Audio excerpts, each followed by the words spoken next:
Here's part one of the story in simple English, written in third-person style, 750 words.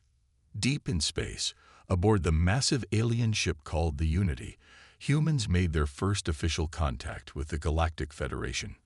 The huge meeting hall was filled with creatures of all shapes and sizes, some tall and slender, others short and strong, and many that didn't look like anything found on Earth. Tom Miller stood at the center of the human delegation, trying his best to look calm even though his heart was racing. He kept reminding himself that he was just a regular engineer who happened to be chosen for this historic moment.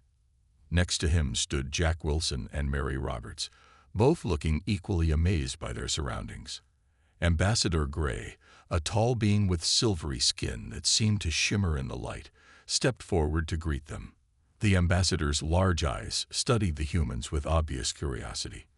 "Welcome, representatives of Earth," the ambassador said through a translation device. "We have been watching your progress for some time." The other aliens in the room whispered among themselves, some pointing at the humans with what looked like confusion or possibly disappointment. Tom could tell they weren't very impressed by what they saw. "Your species has achieved space travel far sooner than we expected," Ambassador Gray continued, "especially given your limited abilities." The ambassador paused, as if trying to be polite.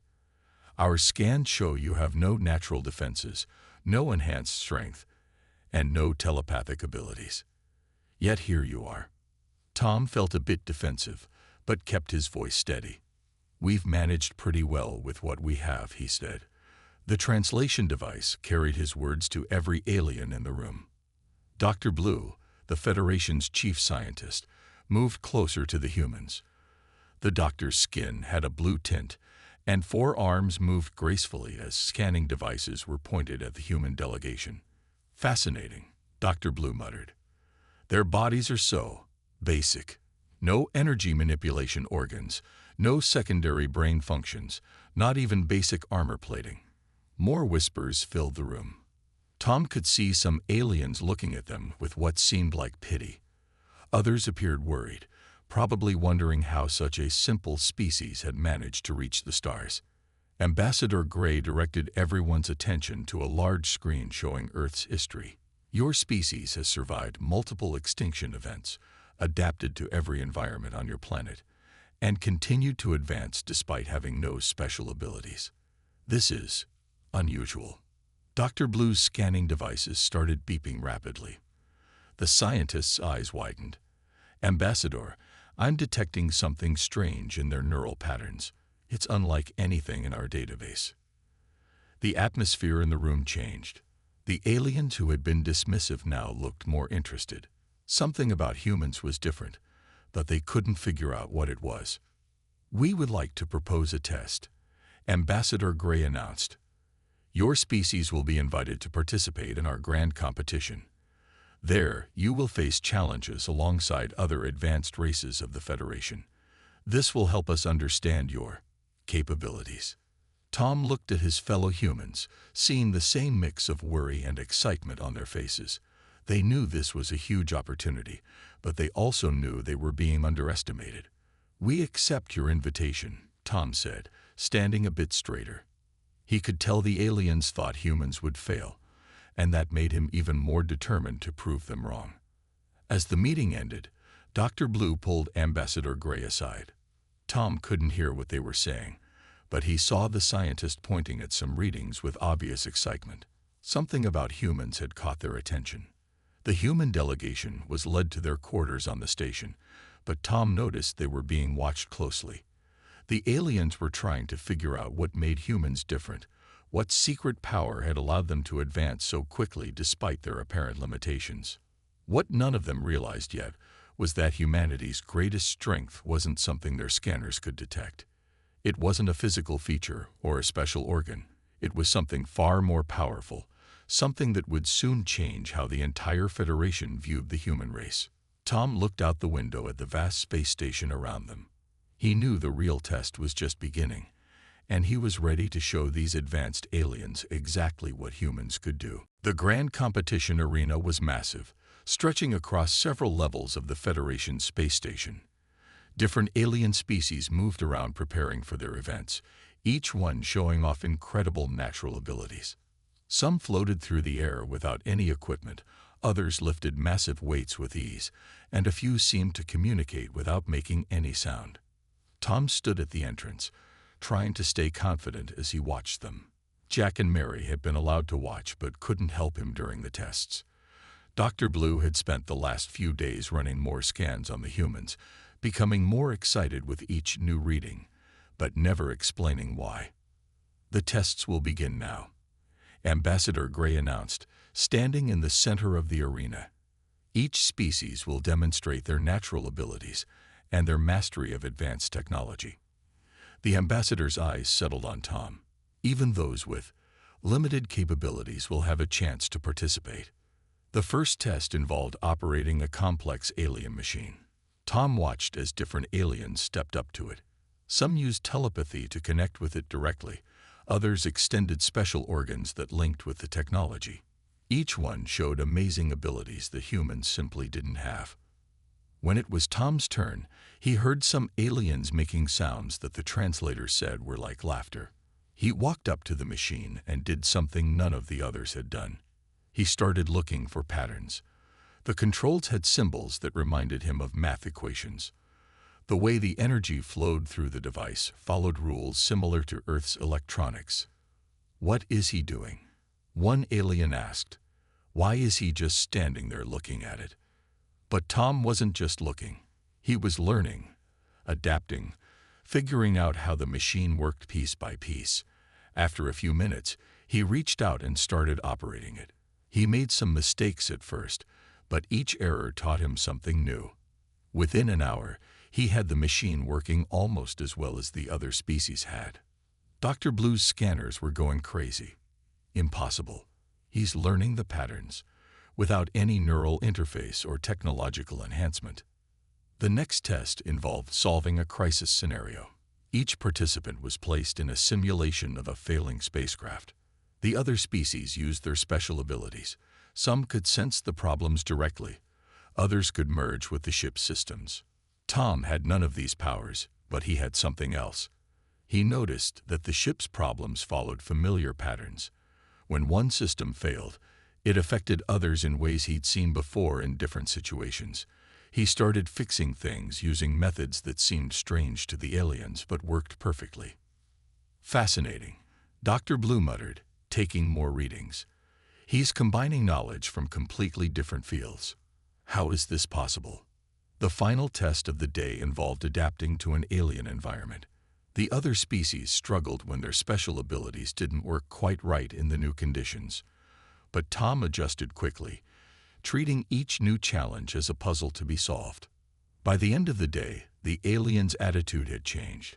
They still didn't understand how a species without any special powers could perform so well, but they couldn't deny the results.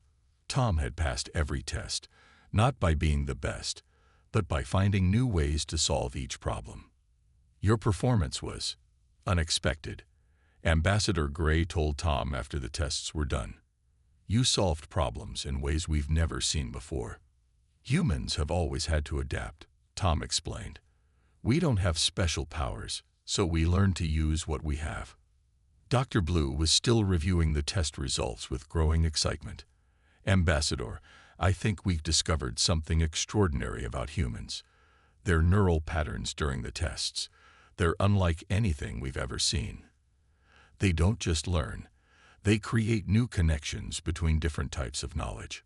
As Tom walked back to his quarters with Jack and Mary, he could hear the aliens still discussing the day's events. They hadn't expected much from the simple humans, but now they were starting to realize there was more to humanity than they'd thought. What they didn't know yet was that they'd only seen the beginning. The true extent of human adaptability was still to come, and it would change everything they thought they knew about what made a species powerful. Dr. Blue's laboratory was filled with screens showing brain scans and data readings from the human tests. The scientists' 4 arms moved quickly between different displays, each showing something new about how human minds worked. Other Federation scientists gathered around, all trying to understand what made humans different. Tom sat in the testing chamber again, solving another set of puzzles while the aliens watched. This time, they weren't testing his ability to use their technology. They were studying how his mind worked as he faced new challenges. "Look at this." Dr. Blue pointed at one of the screens. When he fails at something, his neural patterns don't show signs of defeat. They show increased activity. It's as if failure makes humans stronger somehow. The other scientists moved closer to see. On another screen, Tom had just failed to solve a complex mathematical problem. Instead of giving up, he started trying different approaches, each attempt building on what he learned from his previous mistakes. "Impossible," one of the alien scientists said. "How can failure lead to better performance? Failure should indicate a lack of ability." But the evidence was clear. Every time Tom failed at something, he came back stronger. The scans showed his brain making new connections, finding patterns that linked his failures to potential solutions. This was something none of the Federation species could do. They either had an ability or they didn't. Ambassador Gray entered the laboratory, looking concerned. "What have you discovered, Dr. Blue? The Council is asking questions about your latest findings." Dr. Blue's excitement was clear. "Ambassador, humans don't just learn, they adapt. Look at this." The scientist pointed to a comparison of brain scans. Other species have specialized areas for specific tasks. But humans, their entire brain lights up with activity. They use everything they know to solve each new problem. Tom finished another test, and Mary walked in to give him some water. As they talked, Dr. Blue's scanners picked up something else interesting. "They share information so easily," Dr. Blue noted. Tom is telling Mary what he learned, and her brain patterns show she's not just memorizing. She's building on his experience, making new connections of her own. The ambassador looked worried. "Are you saying humans can learn from each other's failures? That they can combine their learning experiences?" "Even more than that," Dr. Blue replied. "They don't just learn from their own species. Look at how they've been studying our technology. They take ideas from one field and apply them to completely different situations. It's like their minds have no fixed patterns. They can reshape their thinking for any challenge." Jack joined Tom and Mary, and the three humans started discussing the tests. The aliens watched in amazement as their conversation jumped from topic to topic, making connections that seemed impossible to the specialized minds of the Federation species. Their adaptability. It's not just about learning, Dr. Blue realized. It's about creating new ways of thinking. Each failure, each new piece of information, becomes part of a larger pattern they can use for any problem. Ambassador Gray understood the implications. This could change everything we thought we knew about species development. A race that can learn from failure, adapt to any situation, and create new solutions by combining different types of knowledge. And they do it naturally, Dr. Blue added, without any technological help or special biological abilities. It's just how their minds work. The laboratory fell quiet as everyone considered what this meant. The Federation had always ranked species based on their special abilities: telepathy, strength, natural defenses. But humans had something different, something that might be more powerful than any single ability. Tom, Mary, and Jack noticed the silence and looked up at the aliens watching them. They didn't know exactly what had been discovered, but they could tell something important had changed. Dr. Blue turned to Ambassador Gray. "We need to run more tests. If this ability is what we think it is, humans might be the most adaptable species we've ever encountered. Their power isn't in what they can do now. It's in what they can learn to do in the future." The ambassador nodded, looking at the three humans with new respect. The Federation had discovered humanity's secret power, but they were only beginning to understand what it meant for the future of the galaxy. The Federation's council chamber was filled with representatives from hundreds of alien species, all gathered to hear Dr. Blue's presentation about humans. The scientists stood before them, showing data from weeks of testing. What we've discovered about humans changes everything we thought we knew about intelligence, Dr. Blue began. The four arms moved quickly, bringing up different displays. Their brains are not specialized like ours. They are generalists, able to adapt to almost any situation. Tom, Jack, and Mary sat quietly in a special observation area, watching as their species' abilities were discussed. The council members kept looking at them with a mixture of concern and fascination. Look at this comparison, Dr. Blue continued, showing brain scans. When our species learns something new, we create specific pathways for that knowledge. But humans, the scientist pointed to the human brain scans, which showed activity spread across the entire brain. They connect everything they learn to everything they already know. One council member stood up, but they have no special abilities, no telepathy, no enhanced strength, no natural weapons. How can this make them powerful? Dr. Blue smiled. Let me show you. The scientist brought up a recording of Tom working with alien technology. Watch what happens when he encounters something new. First, he fails, but each failure teaches him something. He connects it to things he already knows: Earth technology, mathematical patterns, even simple tools he's used before. The council watched as Tom failed repeatedly, but kept trying new approaches. Each attempt was different, building on what didn't work before. The aliens murmured among themselves, some looking worried. This adaptability makes them unpredictable, another council member said. They don't solve problems the way we expect. They find connections we never think of. Ambassador Gray stepped forward. That's exactly what makes them dangerous and valuable. Their minds aren't limited by specialized thinking. They see patterns we miss because we're too focused on our specific abilities. Dr. Blue showed more data. They also have something else we've never seen before. When they imagine something that doesn't exist, their brains act as if it's real. They call it visualization, the ability to test ideas in their minds before trying them in reality. The council chamber erupted in discussion. The idea of imagining things that didn't exist was foreign to most species, who relied on what they could directly sense or do. But there's more, Dr. Blue continued. They share this ability. When one human learns something, they can explain it to others in ways that let them build on that knowledge. They don't just pass on information. They pass on understanding.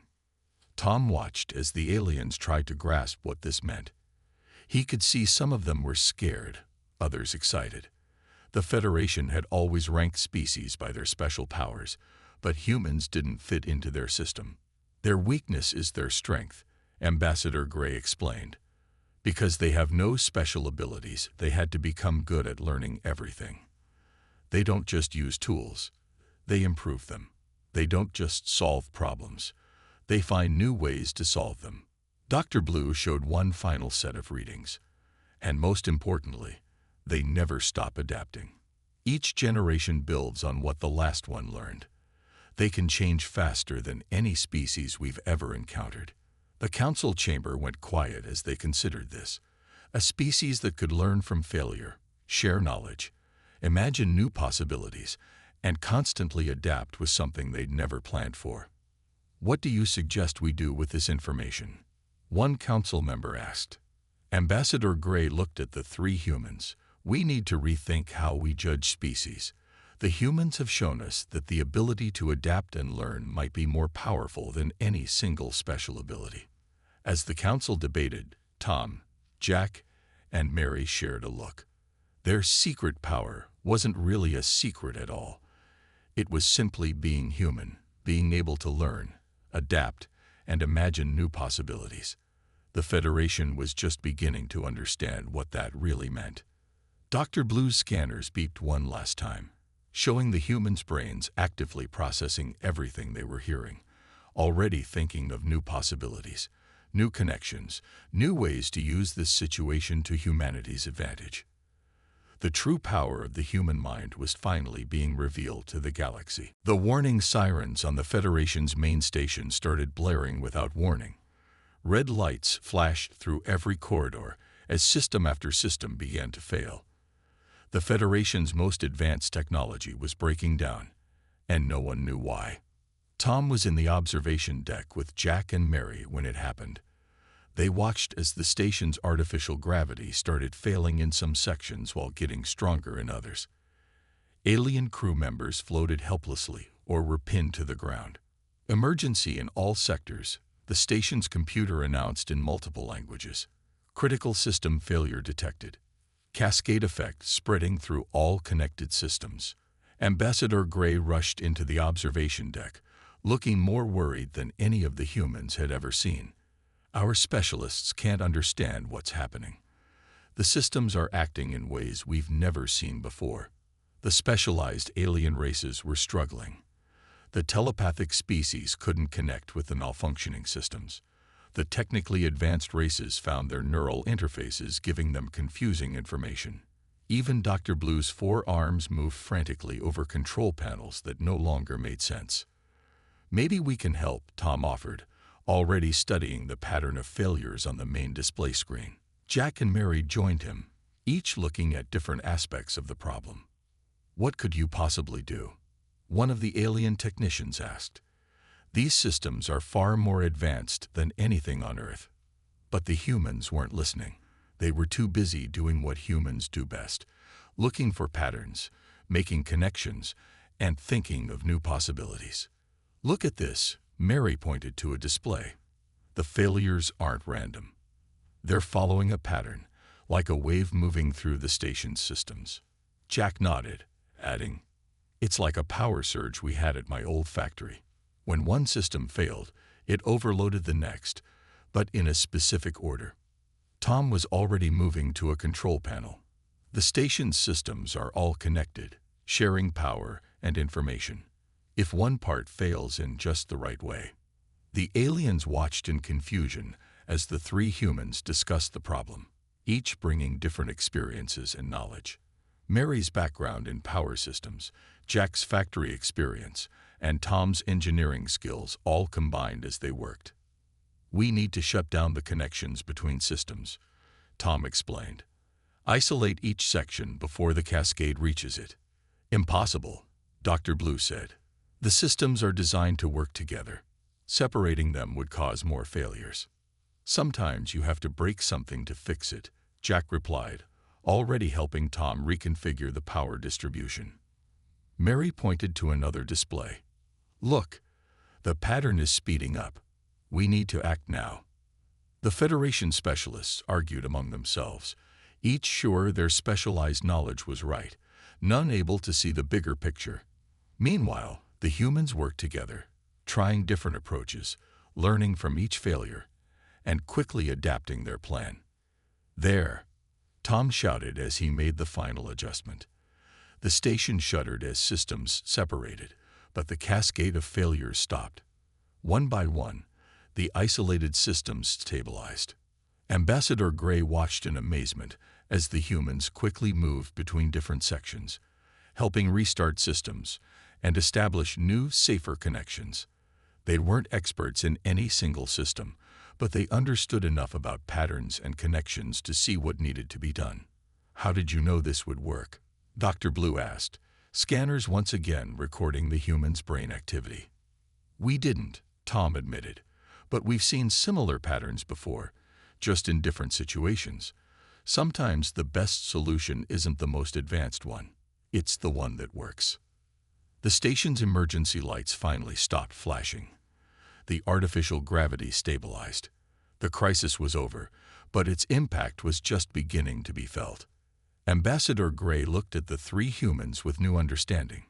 "You solved this crisis not because you're more advanced, but because you could see connections we missed. Because you could adapt when our specialized knowledge failed." The Federation members gathered around, watching as the humans continued working, already thinking of ways to improve the station's systems to prevent future failures. Their minds never stopped learning, adapting, and imagining new possibilities. The crisis had proven what Dr. Blue's tests had suggested. Humanity's greatest power wasn't in any special ability, but in their unique way of thinking, their ability to adapt, and their skill at finding solutions in unexpected places. News of how the humans had saved the station spread quickly through the Federation. In the main control room, Tom, Jack, and Mary worked with alien engineers to explain their solution.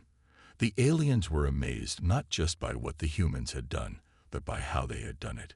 "You took knowledge from completely different fields," one alien engineer said, watching as Tom drew diagrams on a display screen. "Power systems, factory operations, Earth technology, things that shouldn't have any connection to our advanced systems. Everything's connected if you look at it the right way," Mary explained. She was showing another group how they had recognized the pattern of failures. The way power moved through your systems wasn't so different from how water flows through pipes or how traffic moves through city streets. Jack added, "Sometimes the simplest solutions work best. We didn't need to understand every detail of your technology. We just needed to understand the basic patterns." Dr. Blue's scanners were working overtime, recording everything the humans did and said. The scientist was particularly interested in how they shared their knowledge with others. "Look at how they explain things," Dr. Blue told Ambassador Gray. "They don't just give instructions. They help others understand by connecting it to things they already know. They're teaching us to think differently." The humans had set up a simple model using basic station equipment to demonstrate how the cascade failure had spread. They used everyday examples to explain complex ideas, making it easier for everyone to understand. "Your advanced systems are amazing," Tom said, adjusting the model. "But they're still based on basic principles. Energy flows, information patterns, cause and effect. These things work the same way everywhere." Ambassador Gray watched as Federation engineers began to understand. Some were even starting to suggest improvements, thinking in new ways they hadn't considered before. "This is extraordinary," the ambassador said to Dr. Blue. "They're not just solving problems. They're changing how we think about solving problems." The humans worked through the day, helping different groups understand what had happened and how to prevent it in the future. Each time they explained it, they found new ways to make it clearer, learning from each interaction. "See, if we add these safety brakes here," Mary pointed to a system diagram. "It's like having emergency exits in a building. They might never be needed, but when they are, they save lives." The Federation's top scientists gathered to watch. They were used to specialized solutions, each species focusing on their particular strengths. But the humans showed them how to combine different types of knowledge in new ways. "Their creativity isn't just about solving problems," Dr. Blue noted, reviewing the scanner data. "It's about finding connections between different kinds of knowledge, seeing patterns that cross boundaries we thought were fixed." As the day went on, more improvements were suggested. The human solution had sparked new ideas among the Federation engineers. They were beginning to think more flexibly, considering possibilities they would have dismissed before. "It's like they've opened a door in our minds," one alien engineer said. "We've always tried to make our specialized knowledge more perfect. They've shown us that sometimes we need to step back and look at things differently." Tom, Jack, and Mary were tired but satisfied. They had done more than just fix the station's systems. They had shown the Federation a new way of thinking about problems. "Your species continues to surprise us," Ambassador Gray told them. "You've turned what we thought was a weakness, your lack of specialization, into your greatest strength." Dr. Blue's final scans showed something remarkable. The aliens who had worked closely with the humans were showing new neural patterns, their brains beginning to make connections in ways they never had before. "This is just the beginning," Dr. Blue said excitedly. "The humans haven't just solved our current problem. They've shown us a whole new way to approach future challenges." As the humans headed to their quarters for rest, they could hear the continuing discussions behind them. The Federation was beginning to understand that human creativity and adaptability weren't just useful tools. They were powerful forces that could change how the entire galaxy solved problems. What had started as a simple solution to a station crisis had become something much more important, a lesson in the power of human thinking and the strength of seeing connections where others saw only separation. The attack came without warning. The Dominator's ships appeared around the Federation station, their dark hulls absorbing all scanner signals. Within minutes, they had disabled most of the station's advanced defensive systems using technology that no one had seen before. "All specialized defense systems are failing," reported one of the alien officers. "Our telepathic controls aren't working. Energy manipulators are offline. Nothing is responding as it should." Ambassador Gray rushed to the command center where Tom, Jack, and Mary were already watching the situation unfold. The Dominators were known for their aggressive expansion, but they had never attacked such a well-defended station before. "They're using some kind of suppression field," Dr. Blue explained, all 4 arms working different control panels. "It's blocking the natural abilities of every species on the station. No one can use their special powers." Tom studied the tactical displays, watching as the Dominator ships moved into attack positions. "But if they're blocking special abilities, why aren't our basic systems working? Things like weapons and shields don't need special powers to operate. All our systems were designed to work with our natural abilities," Ambassador Gray explained. "Without them, we can barely operate anything." That's when Mary noticed something interesting. "Look at these power readings. The suppression field has to maintain constant contact with their ships. It's following a pattern." Jack moved to another console. "And their ships have to stay in specific positions to keep the field working. They're not just attacking, they're trapped by their own strategy." The Federation officers looked confused. They were used to relying on their special abilities, and without them, they felt helpless. But the humans were already adapting, their minds working in ways the suppressors couldn't block. "We don't need special powers," Tom said, already forming a plan. "We just need to think differently about what we have." The humans quickly divided up tasks. Mary worked on rerouting power systems. Jack started modifying the station's basic equipment, and Tom began coordinating with the Federation crews. "If we can't use the advanced weapons, we'll use simple ones," Tom explained. "Physics still works the same way, suppression field or not." The Dominators, confident in their technology's ability to neutralize special powers, didn't expect what happened next. The humans had turned the station's maintenance systems into weapons, using simple machines and basic principles that didn't need any special abilities to work. "They're launching another attack," an officer shouted. But this time, the station was ready.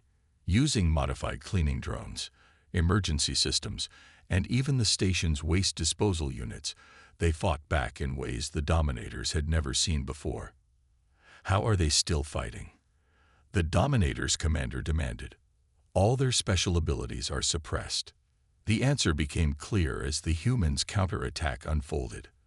They weren't using any special powers. They were using their minds, finding new ways to use simple tools, turning the station itself into a weapon. "The suppression field is strong," Mary explained to the amazed Federation crew. "But it can't stop us from thinking. It can't stop us from adapting." The Dominators' perfect formation began to break as they faced attacks they couldn't predict. Their suppression field weakened as their ships were forced to move out of position.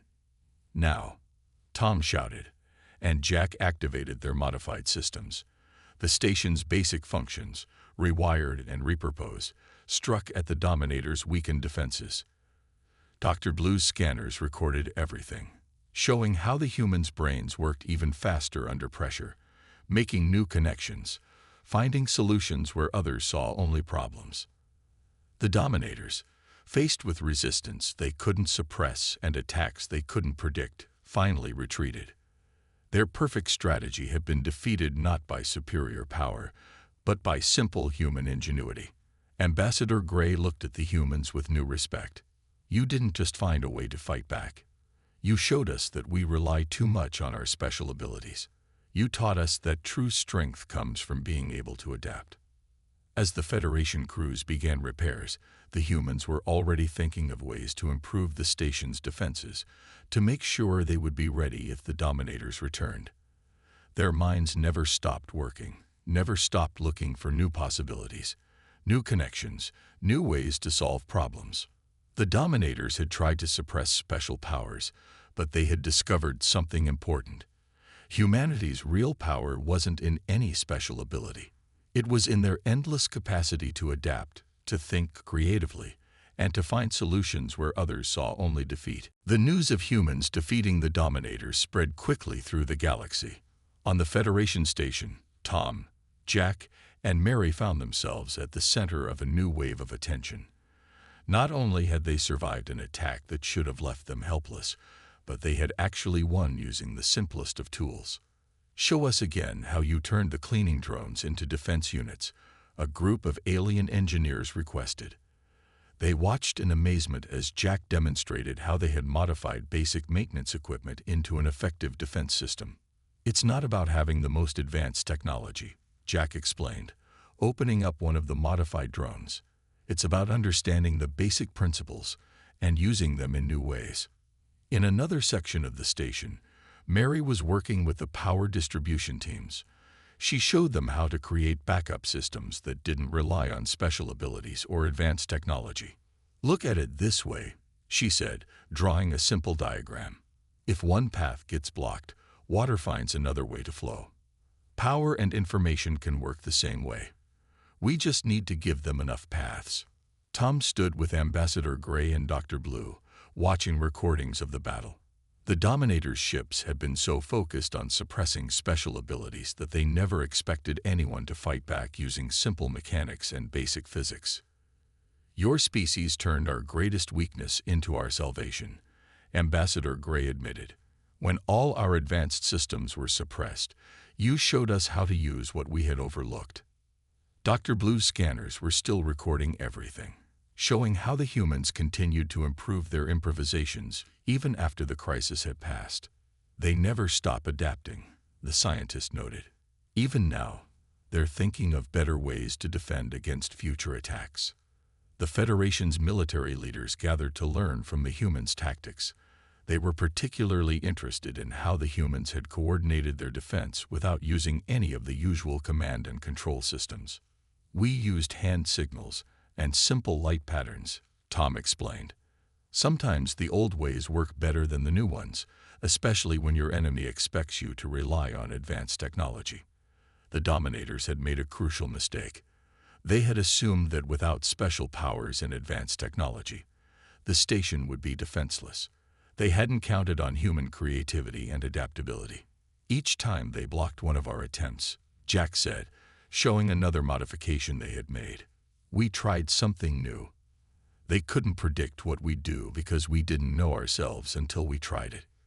Mary added, "And each failure taught us something. We learned from every attempt, even the ones that didn't work, especially the ones that didn't work." Ambassador Gray watched as Federation crews began implementing some of the humans' improvisations, making them permanent parts of the station's defense systems. "You've changed how we think about warfare," the ambassador said. "We always thought the most advanced technology would win. You showed us that the most adaptable mind is the greatest weapon." The humans had set up a training program, teaching Federation crews how to think creatively in a crisis. It wasn't just about the specific tactics they had used. It was about learning to see new possibilities in ordinary things. "Everything can be a tool if you think about it the right way," Tom explained to a group of trainees. "The Dominators expected us to try to overcome their suppression field.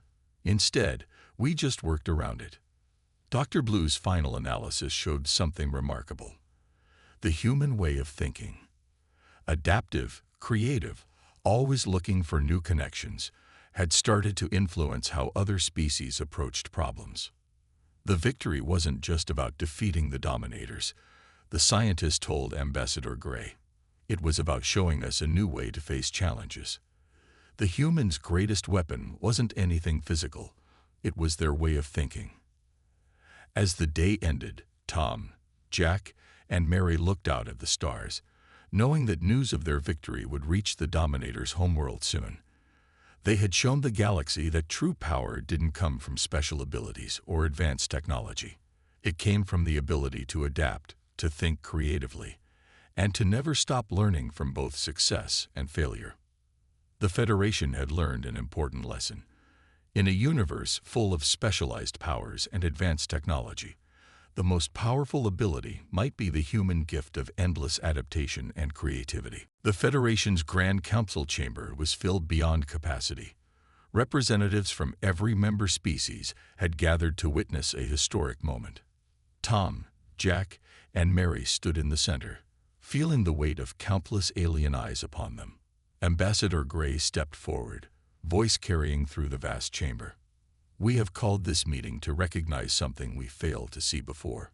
We thought we understood what made a species powerful. We were wrong." Dr. Blue's latest research findings displayed on the massive screens surrounding the chamber. The scientist's four arms moved gracefully, pointing out key discoveries about human adaptability and creative thinking. "For generations, we ranked species by their special abilities," Dr. Blue explained. "We valued telepathy, enhanced strength, natural weapons, and technological advancement. But humans showed us something different: the power of being adaptable." The screens showed recordings from the station crisis and the battle with the Dominators. The Council watched as humans turned simple tools into solutions, found patterns in chaos, and adapted to challenges that had stumped even the most advanced species. "What makes humans special isn't any one ability," Ambassador Gray continued. "It's their ability to learn from everything. Success, failure, each other, even their enemies. They don't just use tools, they imagine new ways to use them." Tom stepped forward when asked to speak. "We humans have always been this way," he said simply. "Because we weren't born with special powers, we had to learn to use our minds. Every problem became a chance to learn something new." Mary added, "We never stop trying to understand things. Even when we fail, we learn from it. Especially when we fail." Jack nodded. "And we share what we learn. Each generation builds on what the last one discovered. We're stronger together than alone." The council members murmured among themselves.